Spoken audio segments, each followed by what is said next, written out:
Vous vous demandez si le Reduslim, ce complément alimentaire qu'on trouve beaucoup sur Internet, pour lequel il y a beaucoup de promotions, peut vous permettre de perdre du poids ou de brûler des graisses. Eh bien, j'ai fait un article pour mon site Internet qui a été utile à pas mal de monde et donc j'ai voulu le retranscrire au format vidéo pour être sûr que le plus de monde possible ait accès à ces informations parce que je trouve qu'il y a beaucoup d'informations très peu fiables, très peu sourcées sur ce complément alimentaire alors que malheureusement, comme souvent avec les compléments alimentaires qui font des grandes promesses, eh bien, il n'y a pas lieu de penser qui puisse permettre de perdre du poids par rapport à ne rien faire, en tout cas pas plus qu'un placebo.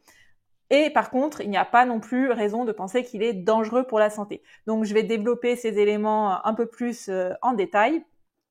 Je m'appuie sur un article que j'ai fait qui est en accès libre sur mon site internet Fontomedia et que vous pouvez retrouver si vous voulez avoir les références notamment des études sur lesquelles je m'appuie. Donc déjà, il y a beaucoup de gens qui se demandent sous quelle forme il existe. Alors c'est tout simplement des pilules, des gélules à avaler quotidiennement. Et est-ce qu'il y a un site officiel? Alors non, il n'y a pas de site officiel du Reduslim.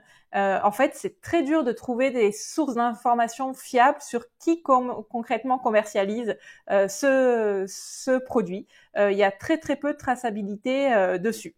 Il y a beaucoup de sites, par exemple, sans mention légale, qui sont pourtant obligatoires normalement, qui le vendent. Alors, est-ce que le Redislim est efficace pour la perte de poids? Je vais vraiment me focaliser là-dessus parce que je pense que c'est ce qui vous intéresse le plus.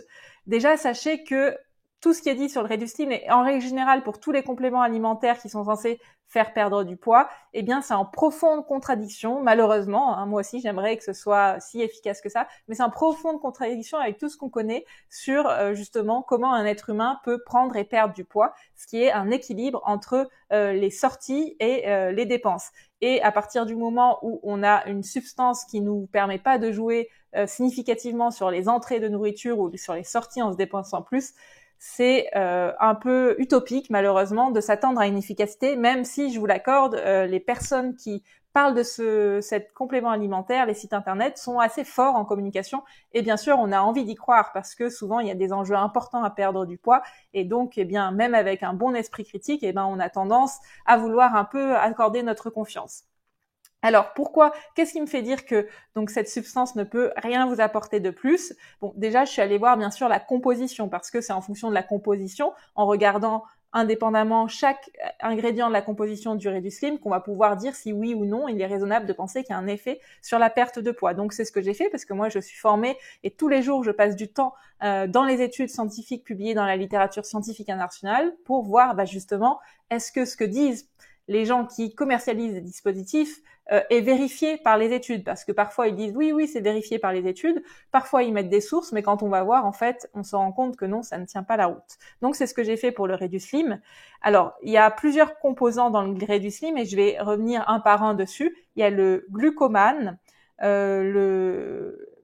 l'extrait de cacao, la vitamine B1 et la vitamine B6. Et je vais revenir à chaque fois dessus sur ce qu'on sait justement parce qu'il y a des études sur ces molécules et leur effet sur la perte de poids. Donc je vais vous faire un peu une retranscription de ce qu'on sait aujourd'hui de la consommation de ces molécules qui sont contenues dans le Redislim sur la perte de poids chez des gens en surpoids ou en obésité. Donc le glucomanane, déjà, c'est une fibre alimentaire qui est censée favoriser la satiété. Mais voici ce que conclut la dernière synthèse d'études sur l'efficacité justement du glucomane sur la perte de poids. Les preuves issues des essais cliniques randomisés disponibles ne montrent pas que la prise de glucomane entraîne une perte de poids statistiquement si significative. Par exemple, vous avez des études menées sur des personnes obèses qui comparent pendant deux groupes la prise de glucomane par rapport à l'absence de prise ou la prise d'un placebo à la place et en plus du glucomanane en proportion 2 fois plus importante que ce qui est dans le Reduslim. Et 2 mois plus tard, quand ils regardent comment les gens évoluent dans les deux groupes, eh bien, ils se rendent compte que les deux groupes ont perdu autant de poids. Les gens qui ont pris du glucomanane n'ont pas perdu plus de poids. Qu'en est-il de l'extrait de cacao, qui est aussi, lui, compris dans le Reduslim? Alors, il contient de la catéchine et on suppose théoriquement que ça peut favoriser la perte de poids en augmentant le métabolisme des graisses. Ça veut dire en faisant qu'on brûle plus nos graisses, qu'on consomme plus nos graisses. mais les études qui ont été réalisées le sont principalement sur l'animal, et la seule étude menée chez l'être humain sur l'extrait de cacao, elle ne montre pas d'effet, encore une fois, supérieur sur la perte de poids ou le tour de taille par rapport à prendre des extraits de cacao en plus d'un exercice physique et d'un régime, plutôt que de ne rien prendre. Ensuite, les autres constituants du réduit slim, ce sont des vitamines. La vitamine B1, qui s'appelle aussi thiamine, la vitamine B6, la pyridoxine. Et donc là, on a encore moins de données sur leurs effets sur la perte de poids. Alors, certaines études montrent que les personnes en obésité ou en surpoids peuvent être en déficit, justement, de thiamine, mais elles ne disent pas du tout que prendre des suppléments de cette vitamine fait maigrir. Voici les résultats de la seule étude menée chez l'être humain avec de la vitamine B6 sur la perte de poids, testée sur 42 femmes en obésité ou en surpoids et qui en ont pris pendant 4 semaines. Mais en plus de ça, eh bien, elles avaient consommé 500 kilocalories par jour de moins que d'habitude et consommé en plus pour la moitié d'entre elles, donc 40 mg par jour de vitamine B6, alors que l'autre moitié des femmes prenaient un placebo. Et bilan, quand on regarde l'évolution, après 4 semaines, eh bien, les femmes qui ont pris de la vitamine B6 n'avaient pas perdu plus de poids au bout d'un mois. Alors, conclusion, j'imagine que vous y arrivez vous-même. À l'heure actuelle, rien ne laisse penser par rapport à sa composition que le réduit slim permet de perdre du poids en brûlant, par exemple, plus de graisse. Quels que soient les mécanismes qui peuvent être cohérents parfois et qui sont expliqués, qui sont présentés sur les sites qui commercialisent le réduit slim.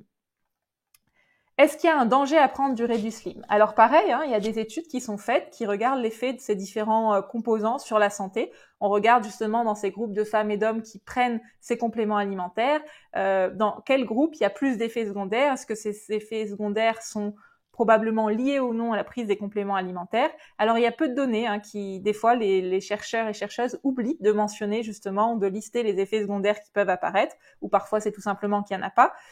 Mais ce qu'on connaît en tout cas du fonctionnement du corps humain, du nombre de fois où ces compléments alimentaires sont pris, il est raisonnable de penser qu'il n'y a pas des effets fréquents et très graves liés à leur consommation. Voici les conclusions justement d'une équipe de recherche qui a essayé de faire un peu une synthèse de tous les effets secondaires liés à la consommation de compléments alimentaires pour perdre du poids, à base de caféine, d'extrait de thé vert, d'extrait de grains de café vert, de choline et de glucomanane justement. Eh bien, ils disent que tous ces compléments sont généralement sans danger lorsqu'ils sont pris conformément aux instructions. Donc mon but ici, c'est pas justement de dresser un tableau noir du réduit slim, c'est vraiment de vous donner un peu ce qu'on sait aujourd'hui de son potentiel efficacité. Donc apparemment, il n'y a pas de preuve d'efficacité et il est raisonnable de penser que ça n'aura aucun effet sur la perte de poids, et aussi des effets secondaires qui sont, vous allez le voir, au pire plutôt rares et pas très graves. Donc, par rapport, j'ai fait pareil, j'ai regardé vitamine par vitamine, constituant par constituant, et donc vous pourrez lire l'article si vous voulez. Vous verrez que le principal risque, c'est lié à la prise de glucomanane, qui, s'il n'est pas pris avec suffisamment d'eau, peut provoquer une sensation de ballonnement, de la constipation ou d'autres troubles gastro-intestinaux. Et s'il est ingéré de manière vraiment incorrecte, ça peut aller jusqu'à des complications plus graves. C'est pour ça que normalement, quand vous prenez du réduit slim, on insiste sur le fait qu'il faut le diluer bien avec de l'eau. Alors, où trouver un avis médical sur réduit slim? C'est justement pour ça, moi, que j'ai fait mon article à la base et cette vidéo. C'est que même si certains sites peuvent dire que le réduit slim est recommandé par les médecins ou que un médecin a recommandé le réduit slim, c'est très dur en général de remonter à la source. Et surtout, ça ne veut pas dire parce que peut-être un médecin a dit que le réduit slim était bien que forcément ça retranscrit la parole des médecins en général. Donc moi, si vous voulez vraiment avoir un avis médical sur le réduit slim, je vous conseille uniquement d'en parler avec votre médecin traitant. C'est à mon avis la personne qui sera la mieux à même de discuter avec vous de est-ce que c'est pertinent dans votre cas et des alternatives surtout, et de qu'est-ce que vous pouvez faire dans votre situation pour perdre du poids. Donc vous trouverez bien sûr sur internet beaucoup d'avis, de témoignages parfois positifs, d'avant-après assez impressionnants liés à la prise du réduit slim. Le problème de ces témoignages-là, c'est que déjà les personnes qui ont un intérêt à ce que on achète le réduit slim, vont mettre plutôt en avant les témoignages positifs, c'est le principal biais et limite justement de ça, c'est que comme en plus les gens qui commercialisent le réduit slim proposent de faire l'affiliation, c'est-à-dire que vous pouvez, n'importe qui, en gros, peut toucher une commission pour tous les Rédu'Slim qui sont achetés, eh bien, ça conduit beaucoup de sites internet, de vidéos YouTube, vous en trouverez d'autres aussi, à plutôt promouvoir le Rédu'Slim au lieu d'en faire une analyse un petit peu objective. En tout cas, c'est ce que j'ai essayé de faire ici, du mieux que je le pouvais. Alors, est-ce qu'on le trouve en pharmacie? Non, on ne le trouve pas en pharmacie aujourd'hui en France, ni dans d'autres pays, à mon connaissance. Et enfin, est-ce que Rédu'Slim est une arnaque? Eh bien, mon but avec mon article comme ma vidéo, c'est pas de vous dire est-ce que c'est une arnaque, c'est pas bien. Pour moi, c'est à vous de juger en fonction justement des éléments que je vous ai donnés, de ceux que vous trouverez sur les sites internet qui mettent en avant plutôt le Rédu'Slim, et de vous faire votre propre avis sur l'intérêt ou non, dans votre cas, de recourir au Rédu'Slim. Personnellement, je vais vous donner mon opinion tout de même. Je constate que sur les sites qui vendent le Rédu'Slim, ils font des promesses très très importantes d'efficacité. Et moi, quand je vois ça, c'est un peu en contradiction, malheureusement, avec ce qu'on sait de la perte de poids, que ça demande des efforts. Et donc, quand moi, on me dit, tiens, il y a une telle substance sans effort, elle va permettre de perdre 5-10 kilos sans rien faire de plus, ou en association avec un régime et de l'exercice, mais ça va vraiment faire une grosse différence, eh bien, comme c'est un peu en contradiction avec tout ce qu'on sait du fonctionnement du corps humain, je me dis, oula, il va me falloir des preuves importantes. Et quand mes preuves importantes ne sont pas emmenées, ce qui est le cas aujourd'hui avec le Rédu'Slim, eh bien, je me dis qu'il vaut mieux que je m'abstienne de recourir à ce type de substance, et je m'abstiens aussi en tant que professionnel de santé de le recommander à mes patients et mes patientes, même si, bien sûr, chacun reste libre de le consommer. Voilà, si vous avez des remarques, des questions, n'hésitez pas à les laisser en commentaire. Je vous mets aussi ci-dessous le lien vers ma newsletter hebdomadaire que j'envoie le mercredi soir à un peu plus de 1500 personnes pour ensemble avancer, faire le tri dans l'information en santé. Donc n'hésitez pas aussi à la rejoindre. À bientôt.